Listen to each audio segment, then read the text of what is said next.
Namaste dosto and very good morning. Myself Karthik Soni. I am a civil engineer. Professionally, I am an industrial contractor and I am a director of Mikaso Infra Projects LLP.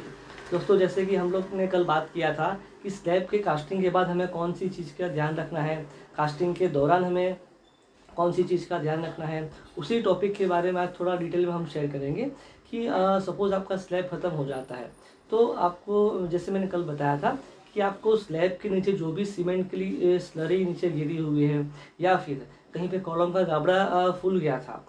तो वहाँ पे जो भी concrete नीचे गिरा हुआ है तो उसको आप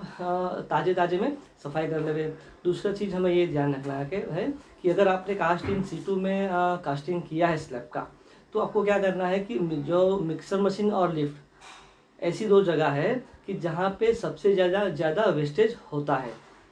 तो आपको वहाँ पे भी सफाई, जो भी कंक्रीट गिरा हुआ है तो उसको भी आप ताज़े ताज़े में सफाई कर लेना है। दोस्तों हमें देश में रोजगारी बढ़ाना है, लेकिन हमें जानबूझ के हमारा नुकसान करके रोजगारी नहीं बढ़ाना है। कई लोग ऐसा भी हमें सुनने में आता है कि अगर ये सफाई नहीं करेंगे, उसको ऐसे ही रहने दो, कल मजदूर का चाल नहीं है हमारे पास तो मजदूर क्या करेगा। तो ये सब थिंकिंग छोड़िए, जो काम उसी दिन ये काम हमको निपटा लेना चाहिए। दोस्तों उसके बाद हमें आता है कि स्लैब कास्टिंग के बाद नंबर ऑफ सीमेंट बैग्स कितने हमने कंज्यूम किए हैं तो वो भी आप काउंट कीजिए। उससे आप इसमें आपको क्या करना पड़ेगा कि स्लैब स्टार्ट करने से पहले आप बैलेंस स्टॉक जो भी है प्रीवियस डे का वो आप काउंट कर लीजिए और स्लैब कास्टिंग ख़त्म होने के बाद एक बार काउंटिंग अवश्य कीजिए और उसको आपकी स्लैब की क्वांटिटी के साथ मैच कीजिए कि आपका जो कंजम्पशन था उतना ही गया है कि कम गया कि ज़्यादा गया है और उसका एनालिसिस कीजिए ताकि आपको नेक्स्ट टाइम में आपको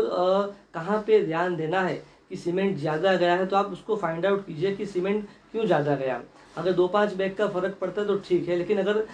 5-10% का फ़र्क पड़ता है तो अवश्य ही आपको इस बारे में गौर करना ही पड़ेगा। तीसरी बात ये है दोस्तों कि आप सीमेंट का जो भी खाली बैग है उसको आप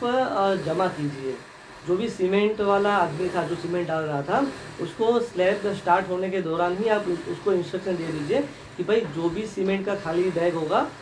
तेरे को मुझे शाम को पूरा कैलकुलेट करके मुझे सबमिट करवाना है और गोडाउन में आप रखवा दीजिए। अब ये सीमेंट का खाली बैग का आप क्या करोगे दोस्तों, जब भी हम प्लास्टर वर्क करते हैं बाहर का